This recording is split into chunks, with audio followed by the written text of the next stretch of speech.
Could you explain schmeeging to me and everyone? Because I like this term, but I'm unfamiliar with it. So, okay. So I heard in League of Legends there was this meta in ranked, I don't know about the competitive side, where there was like this version of Scion where he would just run it down. Yes. That is schmeeging. That is textbook schmeeging. But in Valorant, it's like just in my head, it's running it down, like just super aggressive. People like, especially CS players, no offense. Valorant player. Yeah, Valorant player now. Good. Yeah. But CS players that came to Valorant when I was doing this playstyle, this over-aggressive schmeeging playstyle, they would look at it and they'd be like, "What's this guy doing? Is he stupid?" You know what I mean? Like why is he doing that? But he's never gonna do this in a match. And then when I did it in a match and it worked, you know. So it's not result-based. It's just the act of going in. It doesn't matter if it works or not. Exactly. Just going in is. It's literally just the play. It's a playstyle. Okay. It's a playstyle. It's a lifestyle now for some people. Right. Yeah, I was just thinking. The Schmeeg Academy. Do you schmeeg in your life? You know, you schmeeg to go schmeeg to the grocery store real quick. You know? I mean, I have schmeeged around. Yeah, you schmeeg. And then we evolved it into the sophisticated schmeeg, where it's a little bit more intellectual, and you actually think about why you're doing it. More you know, woke. why are you running in, or there's an actual purpose as to why you're going in. With your book on your head. Yeah. We're about to speak on A. Okay. People saying it's all like ASMR, the cold crush on repeat. We rock the Casbah, ES back at him, savage like Black Adam, fast tracking the back and forth to blast at him. You ain't worthy, so you don't get no reply. But keep an open eye, we kick it like Cobra Kai. Action, as I continue where we left off. As I continue where we left off. Action, as I continue where we left off. I give you credit for giving a try. You like casting? Casting I versus did it playing. for like 2 small events, and cool. you know, because I'm the in-game leader of my team, so I thought, oh, maybe I could do it. It's friggin' hard. Yeah. It's really hard. I mean, especially for shooters. Yeah, because you don't want to sound dumb. Like, you want to make sure you're saying what's going on, and like, I want to talk more about like why they did what they did instead of the obvious of what happened. You know. Yeah. The trick is to sound dumb in an entertaining way, because people will overlook That's it. still in yourself. It's my key to success. Okay. There you go. Taking notes. It's hard to take that game knowledge and then find out a way to communicate that to people in a way that's understandable for the casual and fun and like entertaining. You know, it's one thing to have all that knowledge, it's another thing to be able to like get it out there, you know? Yeah. You actually cast an event recently. Yeah, the Schmeeg Cup. Yeah. And the Myth Fight Night. You know, it just started as like a joke. You know, one day me and him were just doing like a watch party for the tournament that was going on for VCT, and yeah, it just became a good thing. Like, we just started doing it, and like I ended up being semi-decent at it. I think I really enjoy it. You know, like I think I found a good way of articulating what DoA was saying earlier, like analysis in the game, you know, and like making it presentable in a fun way for the viewers, because you know, I'm a clown, you know, I'm a goofball, so they like to see me yell and scream on the stream, you know. Obviously, I would have to like become more professional in it, you know, because like, you know, I kind of let loose a little bit and I swear here and there, you know. But you know, with practice, I feel like I could get there, you know. Do you have like a favorite moment that stands out in your career from casting? I always go back, I mean, that's the one that everybody brings out, but the whole Faker, what was that moment, you know, and all that. And like, to me, that moment stands out probably above all else, not necessarily because of that call or because of that specific moment in that game, but just the entire day. Like, the entire match was such a memorable day because it was outdoors, you know, we were casting outdoors, and it was a bright sunny day, but then right before the matches start, this rain cloud moved in, and somebody even took a photo from like elsewhere in Seoul, and there's literally just a column of rain coming right down over where our studio is. So the first game we casted in the pouring rain. They put like bags over the production monitors to keep them dry or something, but then the monitors are hot, so it fogs up the bags. Oh, no. So we were like wiping off the bags and like trying to see. So you're it, like, wiping up. Faker, what was that? I literally can't see. So he was literally like, what was that? And then on top of that, the games just kept getting better and better and better, and SK Telecom like looked like they were gonna get 2-0'd, and then they come back, and game 5 is just like this amazing back and forth, and then that moment at the end, and just like the whole day, the whole experience stands out, you know? So you asked about a moment, and like that moment was just sort of like the capstone to just like the most insane day of like casting I've ever had. Yeah, I think that's definitely a moment I remember. I think most people who've ever played League know that one. And the game was mostly over at that point too. Yeah. Like that's another thing people don't remember is that SK Telecom had pretty much won. It was during like the wrap up basically for that game. And what made that amazing was that Ryu took this 1v1 and it's like you could tell he just was desperate for like something positive to come out of this situation where they were about to lose the series, get like swept, river swept. And so he's like, all right, well, Faker's like low health. I can beat him. Yeah, Faker had like less than a third health, right? So he goes in and he's like, you can tell he's like, all right, I'm gonna stomp this noob. I'm gonna make him remember this at least. And then I think it was just like, look at the cleanse because that was the mechanic that the QSS used to take the death mark off. So look at the cleanse, look at the moves, Faker, what was that, It was also quick.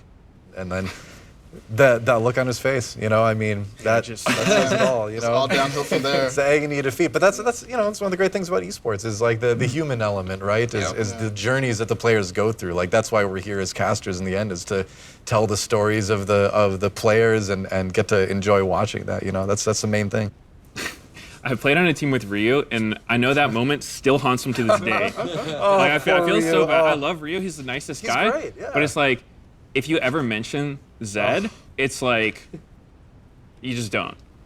Well, there's the joke in Korea, right, where it's like they say like Ryu is still dying to this day because someone somewhere is always watching that clip.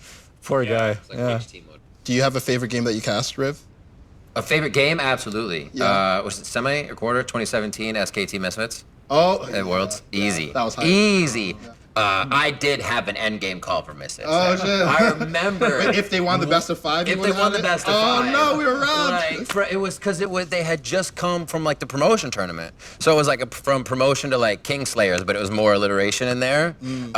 Misfits take down SKT, and that's like all it needed because that game literally serviced it. It was beautiful. That would have been the one. Another one would have to be Kaboom Alliance and just. And I like that one. Yeah, and then basically anything at Madison Square Garden because I love casting at home. Yeah. That's just amazing. Yeah, the CLG win. Yeah. Forgot that was in Madison Square Garden. Like that's crazy that you had that opportunity. First one we did was super special because my family got to come. And, my dad grew up in Long Island, that area in New York.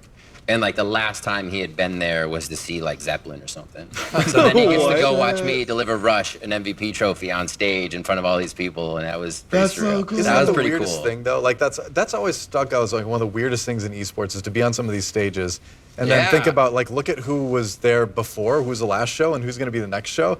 And you're like, how in the world do I fit in with like these people? It's like this huge, like Metallica is playing the Hammerstein Ballroom, and then I'm doing like a Hearthstone finals, and then like Beyonce or somebody's coming in. It's like, what? How did I fit into this? It's cool to be in those venues. Did you get to do Chicago theater? No. So I was working on league operations at the time. So I went to San Francisco, and then I skipped Chicago, and then I went to New York. But I was watching. It was so. Dude, we got to sign the wall downstairs and everything. Yeah, I was cool. jealous for sure. Wow. I was jealous for sure. That was wild. Yeah, I played in that one. Yeah. Yeah, I didn't win, but I was there. I give you credit for giving it try. Last name Lannister, call me Kingslayer. None this ill since Kareem was a Laker. Feel that love, yeah, that's the dream of a hater. I'm skating the equator, last seen in Jamaica. The first StarCraft 2 tournament I ever casted in person was literally set up in the lobby of a Best Western hotel. Let's go. Oh, no. St. Louis, yeah. None of the players were there. We just had this table set up where it was just me and my co-caster guy and Kevin Naki. And we were just yelling about StarCraft 2 in the lobby of this hotel. And people were walking past. People having continental breakfast. Like, what's so going on? confused, yeah. Did people ever like try to like stop you and like be like, what are you guys doing? You're in like the middle of casting. They're just like, We got some like angry looks, but like the hotel was okay with you it. got mean mugged. My payment for that event, I drove 9 hours from Minnesota to St. Louis for that. My payment was getting to share a room with my co-caster for free. Woo! That was Wow, If you Ruben get here, we Ford. got your room. That's right, yeah. But hey, I was just excited to be there. Exactly. That's why Yeah. we did it. I think that's one of the biggest feelings I had. If money was on net 90 or you were waiting a certain amount of days and you owed 5 times the amount you were getting, you didn't care because the next event was a month away and you were able to do it. And I got to game for that time. And, I saw what the future might be like, and I was glad I got to pursue it anyways. Yeah. This was like the frontier of esports in North America, basically, too. So Yeah. it's like Just driving my car down to New York City and sleeping on like 67th or something like that, or getting a little hostel, and then going to work for WCG and then drive home. You did WCG? Yeah. It was one of my first ever tournaments. I used to do all the Halo tournaments down in New York City and stuff like that. Wow. Wait, so did you cast him then, maybe back then? Did you ever do Samsung Experience, New York City, Columbus Circle? I didn't, but I did New York Comic-Con for a game called Crossfire. I would have been doing interviews. Oh, okay. Well, I don't think Crossfire was that big over here for you to do it. So IPL 3. This is the end of 2011. So this is pre-LCS. This was League really hitting it, right? So I was doing StarCraft 2 there, and there was like a little bit of a rivalry between the two games, and StarCraft 2, like the crowd was filled, everyone was hyped, we were doing great and all that.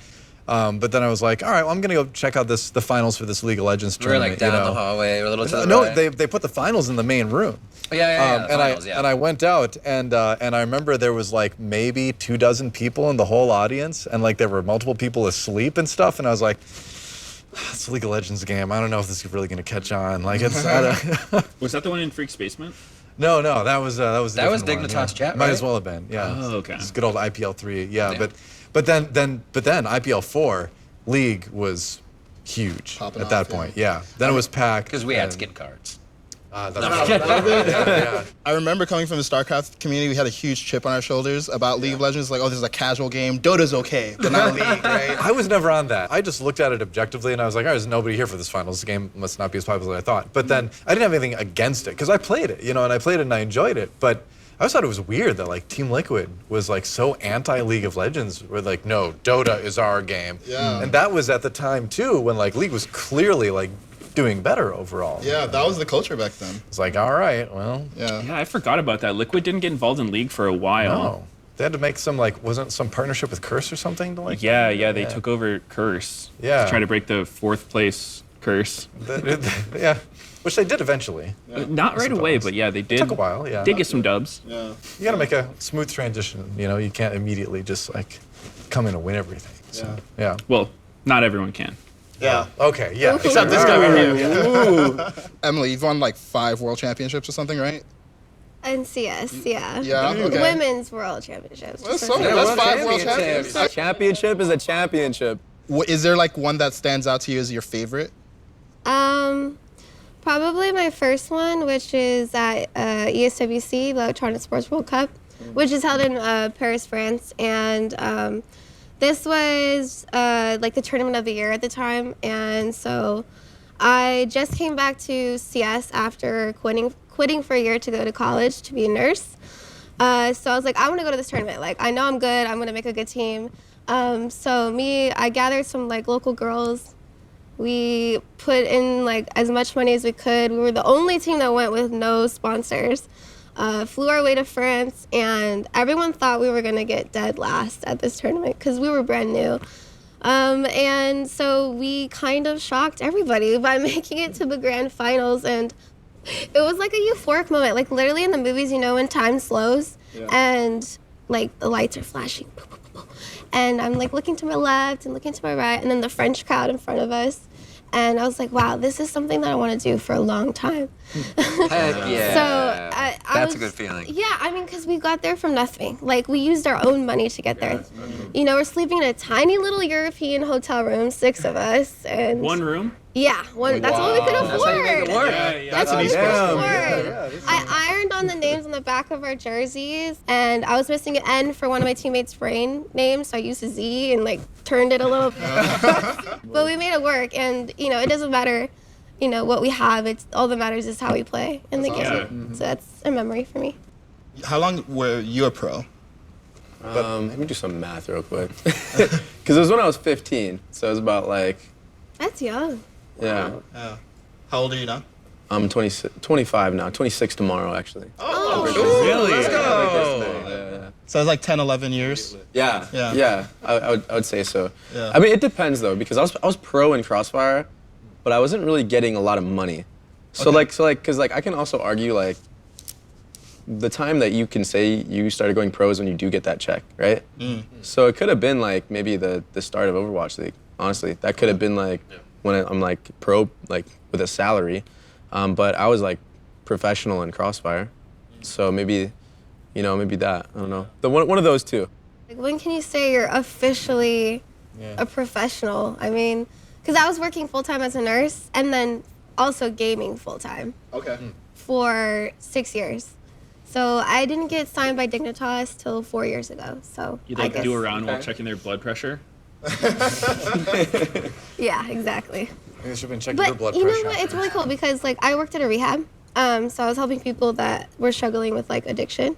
And I found a really cool way to like connect my gaming skills with my nursing skills. Like I had a patient who hadn't smiled in like a month or two, and I saw they had an Overwatch backpack actually. And I was like, okay, this is my chance. I'm gonna relate to him somehow. And I started talking to him about gaming, and like, man, we were just conversating. He had the biggest smile on his face, and I was like, this is where I can connect like nursing with gaming. It was a really cool moment for me. That's awesome. I love that field. Like I would do it if I could, but I love gaming too. Yeah. So kind of, I like that question, but I kind of want to poke. Sorry, as well, take host for a second. So what then was the time when you kind of thought to yourself, pro is something I can do? Like, was it somebody that like said you were good, or you just knew you were good? Like, what was that spark that you're like, this is actually something I can continue to go for? I mean, because not everyone can do what I did, working full-time and gaming full-time. Like, you have no time for anything else, literally. So I guess once we started, like, making it to we made it to 13 grand finals in total during our entire career together with my team. So I guess, like, I figured we're good. Like, It sounds pretty good. Sometimes Yeah. that's when you know. When Yeah. you know, you know. When you Consistent know. finalist. That's 12 pretty. grand finals pretty like insane. is kind of the line. Once you get that 13th, you're Okay, good to know. Yeah. Yeah. I think if it's what you're doing full time, then you can say you're a pro. Even though the early days there was no money. Yeah, I wasn't making money, but I was also going to school Okay. and playing hockey. But I was a pro. So not totally full time. I went to Lands. I don't know. I went to Lands, but I wasn't really getting the bag, man. I'm not gonna lie. I wasn't really winning internationally, man. China was too good. Oh, well. They were. That's a problem now, too. Yeah, I went from a game where China was dominant to a game where Korea was dominant to a game where NA is finally dominant. NA is finally dominant. We did it, boys. Let's go. Let's be honest, yo, these rappers just a boring mess. Actors ought to thank the Hollywood floor and press. You be slap up obnoxious kids, take them out on tape like I'm boxing vids. So many Did you guys play 1.6? Just like- 1.6? Yep. Yeah. you 1.5 did? to 1.6. You did? At the 1 IDs. Oh my god. Heck yeah. We played all the miniature maps where you like the tiny people in like the big kitchen. Oh yeah, and yeah. Rats. Oh, rats. Yeah. Wait, that sounds so fun. It is fun. We would alternate nights in college where it's like one night was Halo night, the next night it was CS night, and then we would just like go back and forth every night, Halo is my jam. Was that your first shooter, Halo?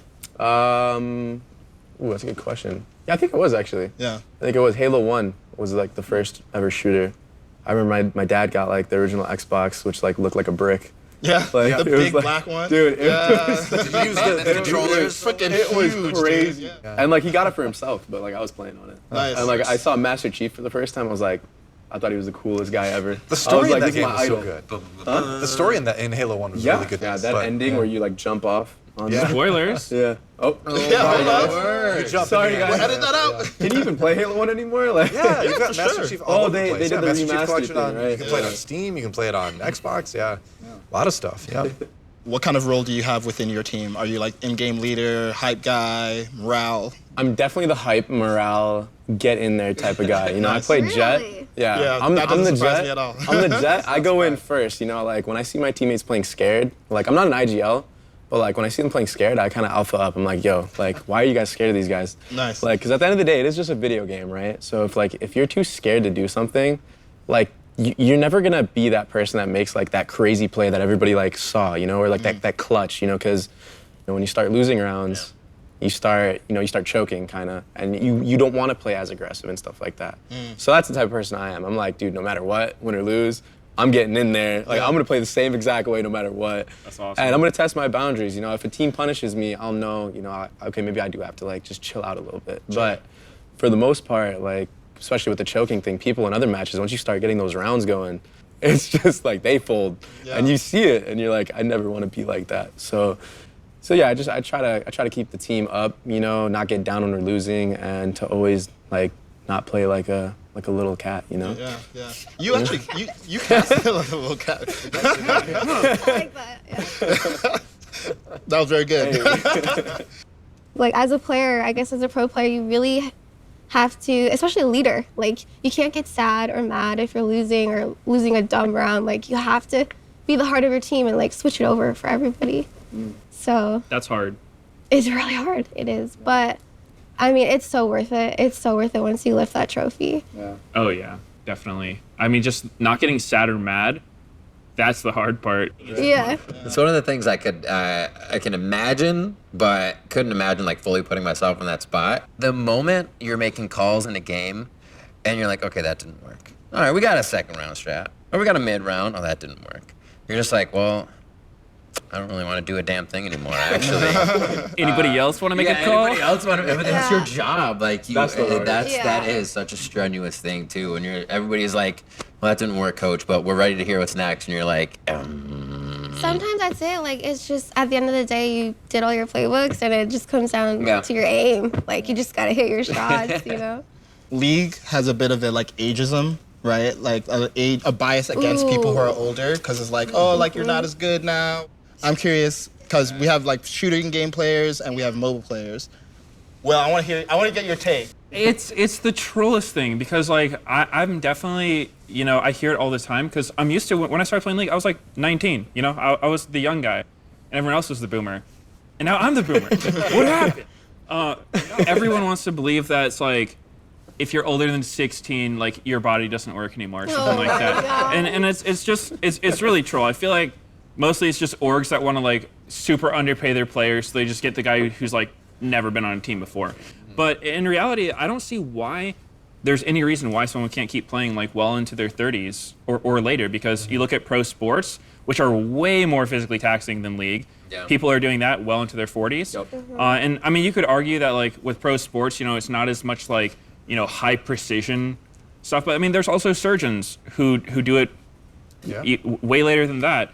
And so for me, I think it's just one of those things where because it's never happened before, people don't want to accept that it can happen, because before, pro gaming was never a career. It was, you know, generally the only people who had enough time to get good enough at the game, which is students, you know, kids in like high school or early college, because after that you generally, you started your career, you had like 9 to 5 jobs, you start having a family, and you just don't have the time when it gets there. But if pro gaming is actually your career, you're making money for it, and you're playing all the time, I don't see any reason why you can't just keep playing. I think it's definitely, it's really tilting as a pro player, because it's like, oh, as much as I want to, I just can't stop aging.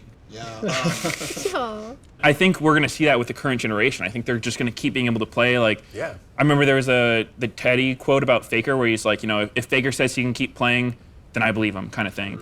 And so it's going to be up to those players to sort of like pioneer the way.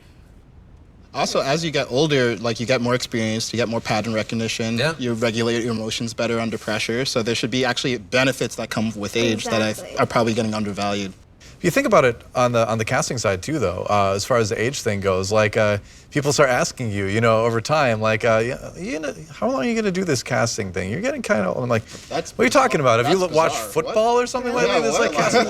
Yeah, exactly. It does happen a ton. Yeah. So, I mean, I'm 38 this year, and like in an esports sense, that feels very old. But like, I don't feel like I want to stop casting anytime soon. I think it's like you said, where it's just something that's never been done, right? Where like we're still sort of on the early generations of esports, so we're going to need to do a lot of these things for the first time to show that they can be done. Because I mean, esports in 20 years, you're going to have casters that are in their 50s, you're going to have pros that are in their 30s and stuff like that. Yeah, and you're going to have multi-generations of esports. There's also people conflating burnout with people aging out, right? Exactly, like if someone's been playing the game for like 10 years, yeah, they might be 26 and want to retire because this has been their whole life, right? And they're just done. Not, oh, their mechanics have deteriorated and they can't play. So I think that's something that's not acknowledged very often. That's exactly what I was gonna say. Is like, I feel like a lot of people, as they get older, you know, you tend to see less older players because maybe they lost the drive or the passion to play. Changed. But that could be in anything in life, you know? It's not just gaming, you know what I mean? And I played Overwatch, which was like, if you weren't like 18 coming in fresh or 16 coming into the Overwatch League fresh, like you were like shunned upon. But I had like my best season, like right before I retired from Overwatch. Like I seemed to get better like every year I was playing. I was like, I'm not looking at it like, oh, I'm gonna get too old for a game, you know? I mean, look at Hayes, he's like 60 years old, and he's playing, you know? He's on TSM. Emmalee, it looks like there's someone waving for you. Do you need to go? Oh, yes. Yeah. Well, right now we're playing the VCT Game Changers tournament. And we qualified for the main event this weekend. Nice. Congratulations. Heck Congrats. Thank you. Only undefeated team so far. Haven't dropped go. the map yet. yeah. Okay. Things are looking good. Yeah, so Wait, you far haven't dropped a second. map yet? We So have not not just like dropped a- undefeated matches, but like you haven't dropped a map. We have not dropped. Wow. You're Yay. smurfing Wow. and schmeeging on Yes. that. Yes. Dominating. Haven't Yes. lost a single round. Schmanging. No, oh my gosh. No one's Wish. died on your team. Imagine. When does it end? No one's missed 100% accuracy. But we're all boot camping here in Los Angeles. Oh, cool. So, All right. I'd say that's a good enough reason to leave. Yeah. Yeah, don't let us hold you. yeah. I'm gonna schmeeg my way out of here. Take it home. Thank you so Thanks, much. Emmalee. Good luck. Thank you so much for coming. Wow. The It's the word of the day. sophisticated Like a new word. Word of the year. Yeah, schmeeg. Yeah. It's good. 100%. I'm gonna use it for sure. Do it. Do it. All that talking, you know that cost 'em. High price to pay like you shopped at Nordstrom. Deck narcoleptic, I black out often. Salute me as a true king. What up with you, king? I've been doing this since Sinead had a groove thing. Another mood swing, touching up your boo thing. Czarface, Wu-Tang, MF Doom Gang.